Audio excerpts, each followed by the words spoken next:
Meena Kaushik life style में आज हम बात कर रहे हैं नवरात्रा उपवास का आध्यात्मिक महत्व। उपवास का क्या अर्थ है और हम जब आहार लेते हैं, अल्प आहार, किस तरीके का आहार हम उपवास में लेते हैं और हमारा लक्ष्य क्या है।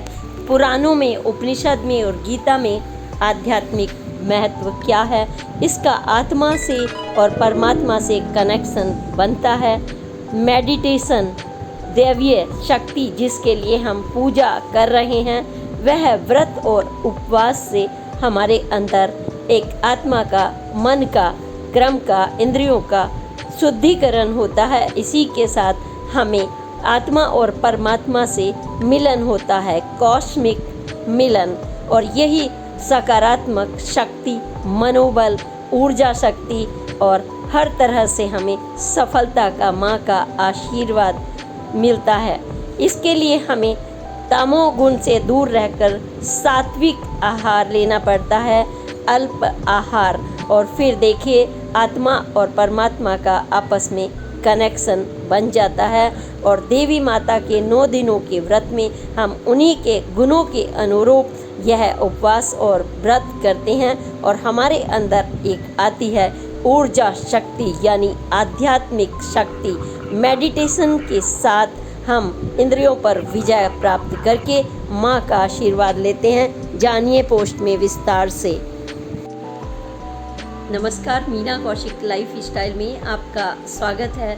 आज का विषय है नवरात्रि के व्रत और उपवास का आध्यात्मिक महत्व, स्वास्थ्य लाभ और ईश्वर से, आत्मा से कनेक्शन। यानी जब हम उपवास रखते हैं तो इसका मतलब यह सिर्फ हमारे खान पान से मतलब नहीं रखता, या फिर यह नहीं रखता कि हम भूखे रहें, बल्कि जो पूजा और उपवास का नवरात्रि में महत्व है, वह हमें आध्यात्मिक बल देता है। कैसे देता है, इस पर हम चर्चा कर रहे हैं और इसका वर्णन आज से नहीं है, बल्कि उपनिषद, गीता, महाभारत, त्रेता युग में, रामायण काल से अगर आप देखें तो व्रत और उपवास का महत्व है। इसीलिए आपने देखा होगा, चाहे व्रत एक कोने में हो देश के या दूसरे में, हर जगह अगर अब नवरात्रे चैत्र मन रहे हैं तो देश से दूर जो हमारे सनातन संस्कृति को मानने वाले बैठे हुए हैं, विदेशों में भी वह नवरात्रि का व्रत रखते हैं। और यह कैसे, अगर हम कहें कि इसका उपवास का अर्थ है, अगर आप तोड़ करके देखें तो उप का अर्थ है निकटवास, यानी रहना, यानी कि ज़्यादा से ज़्यादा अपने जो ईश्वर है, माँ भगवती है, या जिसके लिए भी आप व्रत रखते हैं, उनके अधिक से अधिक निकट रहना एक लक्ष्य होता है। और जब हम लक्ष्य प्राप्ति के लिए कोई उपवास रखते हैं, व्रत रखते हैं, तो हमें मनोबल प्राप्त होता है, एक सकारात्मक ऊर्जा हमें मिलती है, यानी आध्यात्मिक ऊर्जा सबसे बड़ी आध्यात्मिक ऊर्जा आप कहेंगे कि मंत्रोच्चार से मिल जाएगी।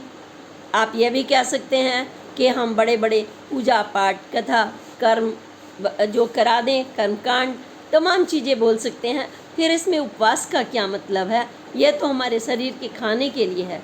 हाँ, यही महत्वपूर्ण है, आपका प्रश्न उचित है, क्योंकि जब हम मन के से हमारी आध्यात्मिक ऊर्जा, मनोबल ऊंचा होता है, सकारात्मक सोच आती है, तो हमारे अंदर ही दिव्य शक्ति प्राप्त होती है।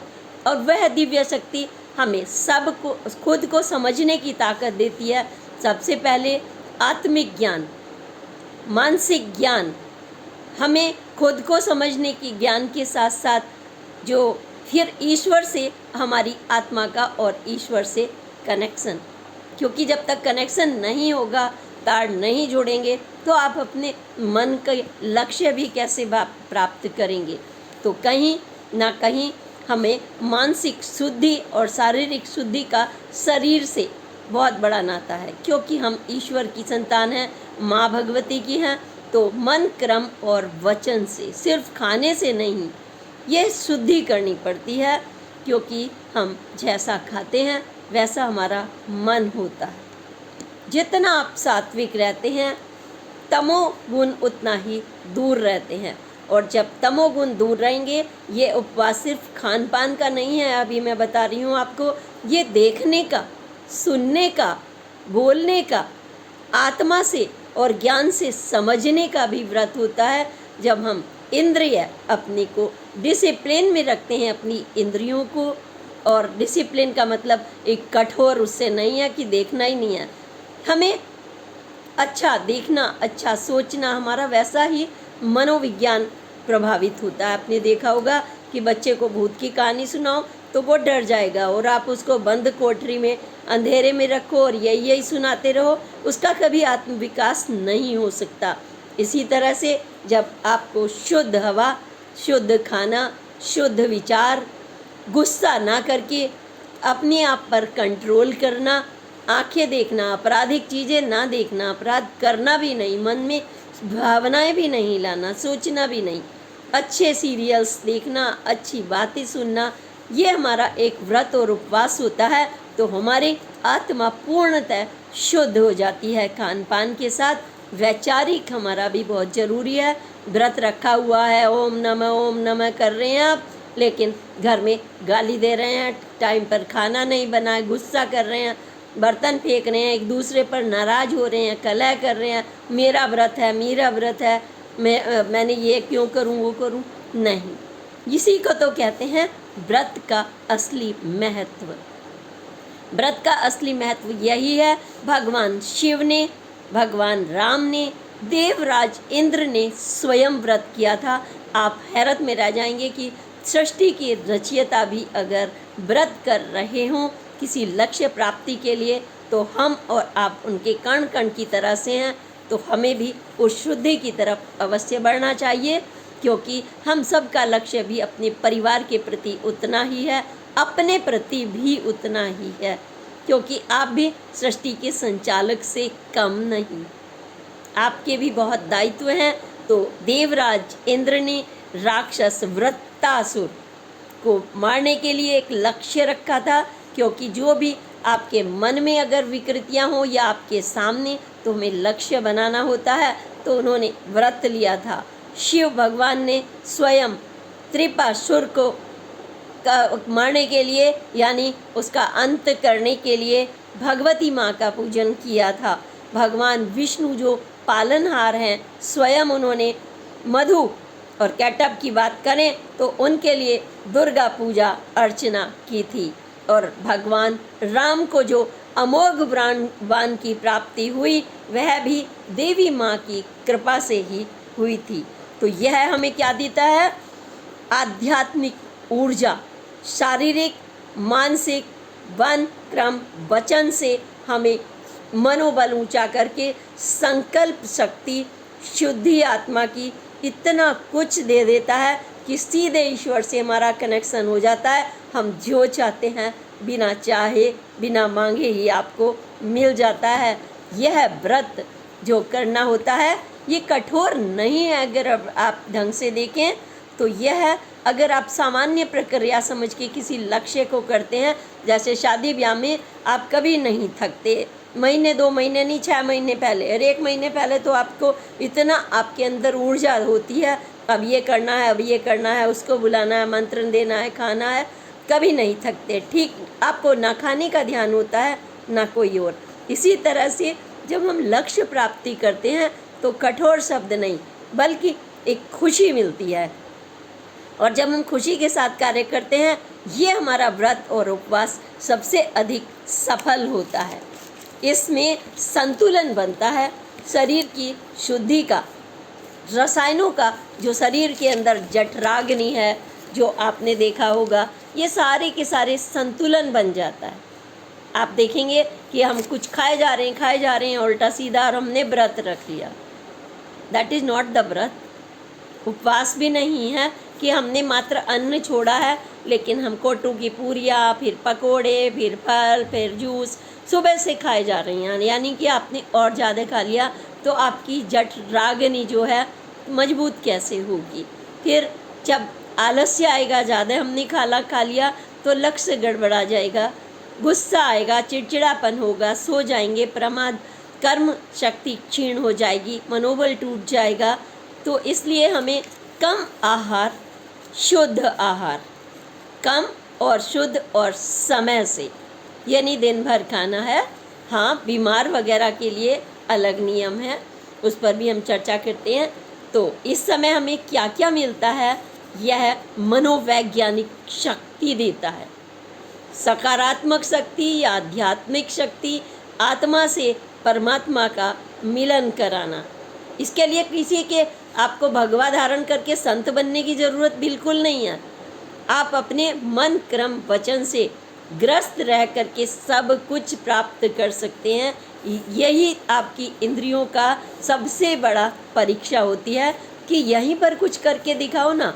पलायनवाद से तो आप कहीं कुछ नहीं प्राप्त करोगे, घर छोड़ के, बाहर छोड़कर, ऑफिस छोड़कर, नो। आपको अपने विश्वास को मजबूत करना है, और विश्वास मजबूत होता है व्रत से और उपवास से। तृप्ति मिलती है, मन की खुशी मिलती है, आप हल्का हल्का महसूस करते हैं, जैसे गाड़ी होती है ना, उसकी सफाई हो जाए। पंचकर्म होता है आयुर्वेद में, वो शरीर की शुद्धि करता है, और उपवास भी पंचकर्म का एक रूप है। आयुर्वेद की बात करें, धन्वंतरी की बात करें, ये उसी का रूप है, क्योंकि उसमें शुद्ध खाने पर और शुद्धिकरण पर तमाम तरह के दिया गया है। जो हमारे मन में, शरीर में और पाचन तंत्र में जो विष होते हैं, यह उसको हरण कर लेता है। और जब हमारे शरीर से अंदर से विष हरण हो गया तो आपके शरीर शुद्ध हुआ, मन जो अनुशासन आएगा, देखना अच्छी चीज़ देखेंगे, वाणी पर कंट्रोल रहेगा, किसी का अपमान नहीं करेंगे, आप बदतमीजी नहीं करेंगे। तो इसका मतलब आपका व्यक्तित्व भी निखरेगा, एक तेज होगा। आपने देखा होगा कि कुछ व्यक्तियों के तेज होता है, आप पूछते हैं वो हर्बल ब्यूटी पार्लर नहीं जाते, उनके खान पान और सोच पर नियंत्रण होता है, उनका तेज चमचमाता है, माथे पर पता चल जाता है कि यह व्यक्ति क्या है। व्यक्ति का आपका चेहरा, आपकी बोलचाल, आपके देखने का ढंग, ये सब कुछ आपके व्यक्तित्व को बताता है। आपकी मुस्कुराहट व्यक्तित्व को बताती है। चिढ़ना, चिल्लाना, क्रोध, इसका मतलब हमारे शरीर में कहीं ना कहीं आलस्य, प्रमाद और विष भरा हुआ है, जिसे हमें संतुलित करना होता है। खाने से, समय से सोना, समय से जागना, समय से उठना, सूर्योदय से लेकर के चंद्रमा तक हर एक के दर्शन समय पर करना। यह सब मन साफ हो गया तो सकारात्मक ऊर्जा आ गई। लक्ष्य क्या है आपका? माँ भगवती, दुर्गा के 9 रूप, उन 9 के 9 रूपों की जब पूजा करेंगे आप, तो क्या गुस्से से करेंगे? क्या तामसिक खाना खाकर करेंगे? बिल्कुल नहीं, सवाल ही नहीं उठता, क्योंकि किचन में खाना बनाने के लिए होता है और विकृतियों के लिए अलग स्थान, यानी आपको जो शुद्धि करनी होती है शरीर की, उसके लिए टॉयलेट, बाथरूम होता है ना। ठीक इसी तरीके से मन शुद्धि का जो होता है, आत्म नियंत्रण, आत्मा को शरीर का स्वामी बना देना। यानी कि मेरा तो मन जाने का नहीं है, ऑफिस मेरा काम का नहीं है, मेरा किचन सफाई का नहीं है, मेरा पूजा का नहीं है। इसका मतलब आप गुलाम हो रहे हैं शरीर के। लेकिन आत्मा आपकी कमज़ोर हो गई है, मनोबल टूट गया है। इससे क्या मिलेगा? व्रत रखने से, बच्चों की सेवा करने से क्या मिलेगा? बड़े होकर हमें क्या देंगे? पति से क्या मिलेगा? जब आप इन कमज़ोर हो जाते हैं तभी ये गणित लगाते हैं। और जब आप मजबूत हैं तन से, मन से, शुद्धि से, तो आपको किसी की ज़रूरत नहीं पड़ती। यह उपवास का, आप किसी भी उपनिषद में जाइए, आप किसी भी धर्म में जाइए, इसीलिए मन क्रम वचन से शुद्धि आवश्यक है। यह हमें, अगर शरीर की बात करें तो शरीर के रूप में भी आपको लाभ जो मिलता है स्वास्थ्य आहार से और आँखों से, मन क्रम, हर तरह से। आपकी ये जो चैनल्स होते हैं जिसमें जमा हो जाता है, अगर आयुर्वेद की भाषा में कहें तो वात जमा हो जाएगा, पित्त, कफ, तो ये चैनल्स को भी साफ करता है उपवास। तो इसमें हमें मन के शुद्धिकरण के लिए और शरीर के लिए फास्टिंग रखना होता है। इस फास्टिंग को हम व्रत कहते हैं और उपवास कहते हैं। अलग अलग ढंग से रखते हैं, कोई सिर्फ दूध पर रखता है, कोई पानी पर रखता है, लेकिन दूध भारी हो जाता है पाचन तंत्र के लिए, और कोई सिर्फ छाछ पर रखता है, वो आयुर्वेद में उपचार के समय। लेकिन जब हम रखते हैं तो जो खान पान बताया गया है वो सबसे अच्छा खान पान अगर आध्यात्मिक रूप से और प्राकृतिक रूप से है वो है फलाहार, फल का आहार या फिर मौसम के फल खाना। और इसी के साथ में जो आप खाना खाते हैं वो वेजिटेबल्स, हरी पत्तेदार पाचन वाली, क्योंकि इसमें मौसम का असर होता है। ये नहीं आपने गोभी खा ली, बैंगन खा लिया, नहीं। जो हल्की चीज़ें होती हैं जैसे लौकी है, तोरी है, ये आप खा सकते हैं, टिंडा है ये खा सकते हैं, खरबूजा, इस तरीके की चीज़ें आप खा सकते हैं, सेब, केला। कम आहार, जितना शरीर को आपको ज़रूरत है, भर भर के। आपने देखा होगा जब कोई किचन में, फ्रिज में कोई सामान ठूस ठूस कर रख दें तो वो सड़ जाता है। इसी तरह से हमारी जो आदतें हैं वह भी आपको कंट्रोल रूप में खाना चाहती हैं। कंट्रोल रूप में अगर खान के डिब्बे में आप रखेंगे तो उसमें थोड़ी सी हर चीज़ के लिए, ऑक्सीजन के लिए, उसके पाचन के लिए भी जगह हिलने डुलने के लिए चाहिए होती है। तो आपका पेट नियंत्रित रहेगा, शुद्ध रहेगा, आपके अंदर से अच्छी खुशबू आएंगी। और जो ज़्यादा ठूस ठूस कर खाते हैं उनके मुंह से थूक निकलता है, मुंह से स्मेल आती है, बातचीत में उनके कोई रस नहीं होगा, बार बार थूकते रहेंगे, उनको व्यवहार उनका कुटिल होगा, तेज बोलेंगे, वाणी पर नियंत्रण नहीं होगा, आंखें बहुत ज़्यादा चढ़ाना, तिररे रहना, हाथें बहुत हिला हिला कर बात करना, वो अपने आप में ये सब कुछ नहीं। इंद्रियों पर बस जो व्यक्तित्व है वो हल्के से मुस्कुराता है, आपके मन की बात समझता है और अपने ज्ञान की बात समझता है। उसको बताने की ज़रूरत नहीं है किसी को मैं क्या हूँ, चाहे आपको कोई कुछ समझे, लेकिन आप अपने आप को समझो। हमें किसी को शो ऑफ करने की ज़रूरत नहीं है। ये उपवास सतोगुण देता है। यानी जब हमने दृढ़ संकल्प कर लिया तो हमें क्या करना होता है, उपवास के साथ साथ हम स्नान किया, ध्यान किया, तो मंत्रोच्चार जरूर करते हैं आप। मंत्रों का उच्चार, एक एक मंत्र वैज्ञानिक रूप से हमारे स्वास्थ्य लाभ और ईश्वर से, आत्मा से मिलन कराते हैं। इनके अंदर एक एक शब्द हमारे शरीर का संचरण करता है, ब्लड का, मानसिक रूप से, और वो सारे तमोगुण आपके बाहर निकाल के रख देता है। इतना हल्का महसूस करते हैं जब आप व्रत रखते हैं, जैसे आपने बहुत कुछ कर लिया है, अंदर से खुशी का एहसास करते हैं, सब कुछ, फिर ऊर्जा शक्ति बढ़ती है। तो आपको जो भी प्राप्ति चाहिए वो स्वयं प्राप्त करने की ऊर्जा, ताकत आपके अंदर आ जाती है। सतोगुण बढ़ने से कार्य सिद्धि की क्षमता बढ़ जाती है। ब्रेन में एक जो हमें ताकत चाहिए कार्य करने के लिए, वह सेल्स की क्रिएट होते हैं उपवास के दौरान और बाद में भी। अगर हम समय समय पर रखते हैं, जो हमारे यहाँ पर दिए गए हैं पूर्णिमा से लेकर अमावस्या तक, ये सेल्स के मजबूत करता है, एंटीऑक्सीडेंट है, शक्ति बढ़ाता है। और शक्ति बढ़ाने के साथ साथ उपवास का जो महत्व है स्वास्थ्य के लिए, आध्यात्मिक, हमने जो बताया, जब एंटीऑक्सीडेंट होगा तो ये हमें शक्ति बढ़ाता है। स्वास्थ्य का जो महत्व है सबसे अधिक है। जितने भी बीमारियां हैं उपवास से दूर रहती हैं। आपने देखा होगा कोई 25 साल के भी सोते रहते हैं, लड़के हों, लड़की हों, पत्नी हो, लेकिन कोई 80 साल और 90 साल में भी आपको काम करते हुए दिखाई देते हैं। और उनकी योगिक शक्ति उनके अंदर पैदा हो जाती है। वह खान पान के ही जो नतीजा है। मौन रहना भी इसके लिए बहुत ज़रूरी होता है, क्योंकि मौन रहने से जो हमारे कुछ आराम मिलता है, कुछ हमारी मांसपेशियों को, हमारे मस्तिष्क को, अगर आप हर वक्त बोलते जाएं, यानी कि तो उसमें भी आपको एक ज़रूरत होती है बीच बीच में आपके शरीर को, क्योंकि आपके लिए उस समय क्रिएशन यानी शक्ति जो मांसपेशी से लेकर के सेल्स होते हैं उनके दोबारा से ये बनते रहते हैं। आपने देखा होगा सेल्स, स्वयं शरीर ऐसा है कि कोई भी बीमारी को स्वयं ठीक करता है। जो दवाइयाँ होती हैं आराम देती हैं, ठीक नहीं करती, ठीक स्वयं शरीर करता है। आप चोट लग जाए, घाव हो जाए, वो स्वयं सेल्स अपने आप उसको ठीक करते हैं।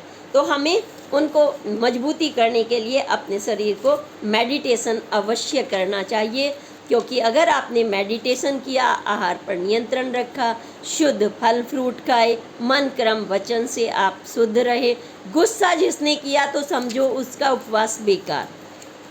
आपका चीखना चिल्लाना आपने किया तो उपवास का कोई अर्थ बिल्कुल भी नहीं है।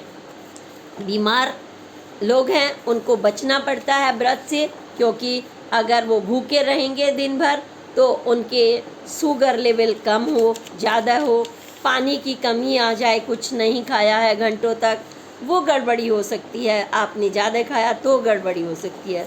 तो क्या खाएं और क्या करें?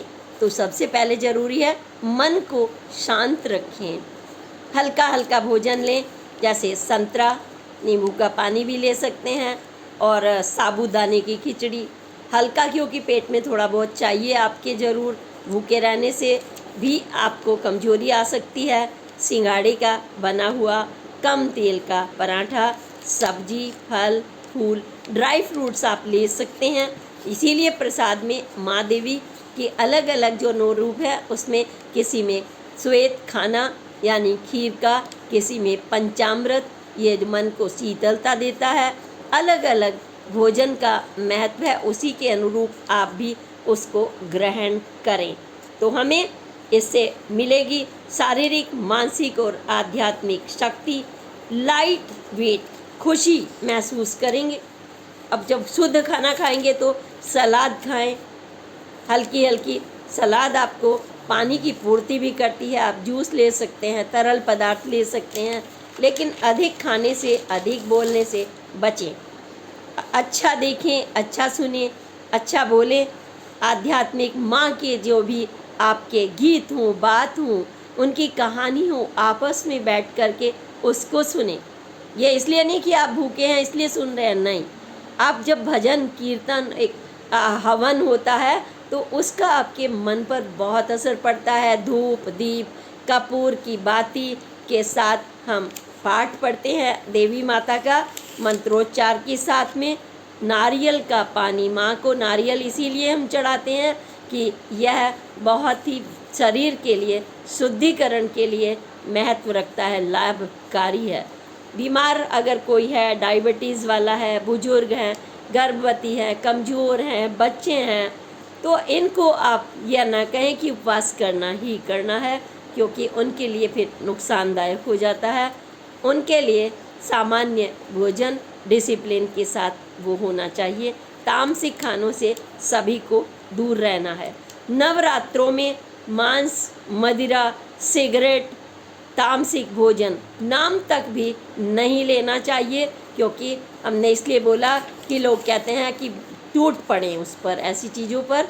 तो आपको अपने मन से अगर प्यार है, अपने मस्तिष्क से अगर प्यार है, ईश्वर से आप कुछ प्राप्ति चाहते हैं, आप अपने चेहरे पर मुस्कुराहट चाहते हैं, अपने परिवार में सकारात्मक ऊर्जा और सफलता चाहते हैं, तो आप पूजा पाठ, हवन, धूप दीप और ज्वार जो समृद्धि का प्रतीक है, जिसे देख देख कर आपको खुश होगा। 7 तरह का अन्न बोते हैं किसान लोग अपने ज्वार के, जब देवी माता का पूजन करते हैं, और इसीलिए जगह जगह आपको भंडारे भी मिलेंगे। आप मंदिर में जाएंगे तो घंटियों की आवाज़ मिलेगी, भजन कीर्तन मिलेंगे। इससे पूरे वातावरण में एक शुद्धि आती है। और जिसका भी हम लक्ष्य रखते हैं, हमारे भगवान शिव, माँ देवी दुर्गा के 9 रूप की आज हम बात कर रहे हैं। चैत्र नवरात्रों में शुद्ध खाएं, शुद्ध बोलें, माँ का पूरा आशीर्वाद आपको मिलेगा। इसी के साथ आप इस पोस्ट पर, अगर आप देवी माता के भक्त हैं तो आप जय माता दी जरूर लिखिए और यह भी बताइए कि आप व्रत रखते हैं या नहीं रखते, और नहीं रखते तो कम से कम कुछ व्रत जरूर रखें। नहीं रख सकते, अगर कोई मजबूरी है तो आप नियंत्रित और शाकाहारी शुद्ध खाने पर अवश्य बल दें, लेकिन मंत्रोच्चार पूजा पाठ ये जरूर करें। इसी के साथ आपकी मनोकामनाएं पूर्ण होंगी। जय माता दी, श्री शिवाय नमस्तुभ्यम। अगली पोस्ट तक के लिए प्रणाम। जय हिंद, जय भारत। आपके कमेंट का इंतज़ार रहेगा। जय माता दी।